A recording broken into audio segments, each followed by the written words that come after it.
the nearest stars, and how close we really are. The closest star system to our sun isn't a distant mystery hidden somewhere at the edge of the universe. It's right next door, at least by cosmic standards. Just over 4 light-years away lies the Alpha Centauri system, a small cluster of stars bound together by gravity, moving in a slow, endless dance through space. 2 of those stars, Alpha Centauri A and B, form a binary system.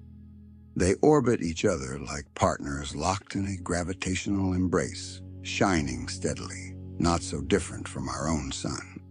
But there's a 3rd star in that system, a much smaller one, dimmer, easier to miss. Proxima Centauri, a red dwarf star, faint, quiet, and incredibly important.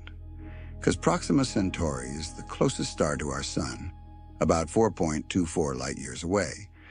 And in 2016, astronomers made a discovery that quietly changed everything. They found a planet now known as Proxima b, roughly Earth-sized, orbiting within the habitable zone of its star, the narrow region where liquid water could exist on the surface. For the first time, we weren't just talking about distant exoplanets in far-off galaxies. We were talking about a potentially Earth-like world, right next door. Suddenly, the idea of interstellar travel didn't feel like pure science fiction anymore. It felt distant. Yes, but imaginable. And that raises an uncomfortable question. If Proxima b is only 4 light-years away, why does it still feel impossibly far? To understand that, we need to talk about speed.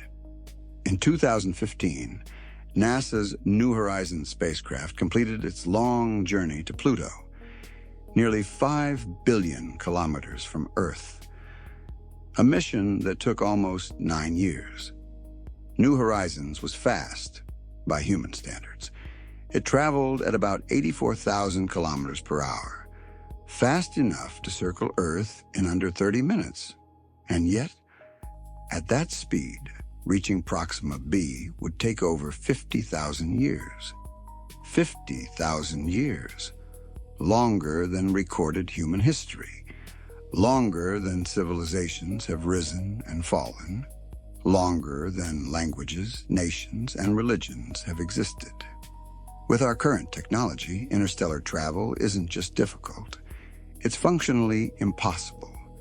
And that realization forces us to confront something uncomfortable. The universe isn't hostile to us. It's just indifferent to our sense of time. But humanity has never been very good at accepting limits. So instead of asking if we can reach the stars, we started asking how. And that's where things get interesting. In recent years, scientists and engineers have proposed a radically different idea, one that doesn't rely on massive fuel tanks or traditional rocket engines. An idea that uses something far more abundant: light. This concept is known as Breakthrough Starshot. At its core, it's simple. Instead of sending a large, heavy spacecraft carrying humans, supplies, and fuel, we send something small, very small. A spacecraft weighing just a few grams, about the mass of a paperclip. No humans on board, no life support systems, no heavy shielding, just cameras, sensors, and a tiny computer attached to an ultra-thin sail, only a few meters wide and only a few hundred atoms thick. This sail wouldn't be pushed by fuel, it would be pushed by light, lasers.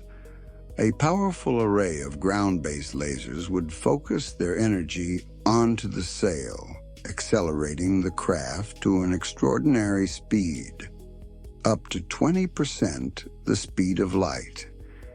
At that speed, the journey to Proxima b wouldn't take tens of thousands of years. It would take about 20 years. For the first time in human history, interstellar travel would fit inside a human lifetime. But this idea raises another question. How can light push anything at all? After all, light has no mass, and this is where physics becomes unintuitive. Light doesn't have mass, but it does have momentum. That momentum depends on frequency. Higher frequency light carries more momentum than lower frequency light. Blue light carries more momentum than red light. One photon barely registers. You wouldn't feel it if it hit your face. But the sun emits an unfathomable number of photons every second. More photons in a single second than there are stars in the observable universe. And in the vacuum of space, there's no friction, no air resistance, no surface to slow you down. Acceleration may be gentle, but it never stops. A solar sail doesn't lurch forward like a rocket. It whispers forward, constantly, patiently. And over time, that whisper becomes speed beyond anything we've ever built. But solar sails powered by sunlight alone aren't enough for interstellar travel. So Breakthrough Starshot takes it one step further. Instead of sunlight, it uses powerful, visible light lasers, focused into a single, intense beam. A beam so precise that it could push a sail thousands of kilometers away, and accelerate it to relativistic speeds in under an hour. Of course, this introduces enormous challenges. The sail must survive extreme acceleration.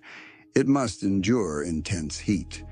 It must avoid microscopic dust grains that, at 20% the speed of light, would hit with the energy of bullets. A single grain of sand could destroy the craft. The engineering challenges are staggering. And yet, this hasn't stopped progress. In 2016, over $100 million were committed to early research and development. Some of the world's most respected scientists and technologists lent their support, not because success was guaranteed, but because the idea was physically possible. And that distinction matters. For most of history, interstellar travel violated the laws of physics. Now it doesn't. It only violates our sense of scale. And scale is something the universe has never cared about. If this works, even partially, we may one day receive images from another star system. Not simulations, not artist impressions, real data, real pictures from another world. And that realization forces a deeper question. If the stars are no longer unreachable, what does that say about us? We often think of humanity as small, insignificant, a brief flicker on a cosmic timeline. And in many ways, that's true. But progress doesn't happen linearly. It happens in leaps. For tens of thousands of years, humans were bound to Earth. Then, within a single century, we flew, left the planet, walked on the moon. Now we're standing at another threshold. Not because we've solved everything, but because we've learned how to ask better questions. The universe isn't waiting for us. It isn't cheering us on. It isn't holding us back. It's simply there, vast, silent, indifferent.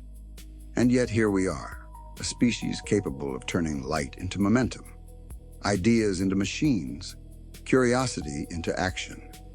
We may not reach Proxima B in our lifetimes, but we've already done something just as important. We've proven that the stars are no longer a boundary. They're a destination. And whether we arrive in 20 years or 200, the moment we stopped asking if and started asking how, we changed our place in the universe forever. And when I step back and really look at what this means, it becomes clear that this isn't just about reaching another star. This is about redefining what distance even means for our species. For most of human history, the night sky was untouchable. Stars were symbols, myths, points of light forever beyond reach. But now, for the first time, we are seriously discussing machines that can cross interstellar space within a human lifetime. Not by brute force, not by burning unimaginable amounts of fuel, but by understanding the fundamental rules of the universe and working with them. Light itself becomes the engine. Momentum replaces mass. Energy is no longer something we carry, it's something we ride. And that shift changes everything. Because if we can send information, images, and instruments to another star system, then the universe is no longer abstract. Proxima b stops being a dot in a simulation. It becomes a place, a real world, orbiting a real star, with real data returning to Earth. And maybe, just maybe, signs of something else. Not aliens in flying ships, but chemistry that shouldn't be there.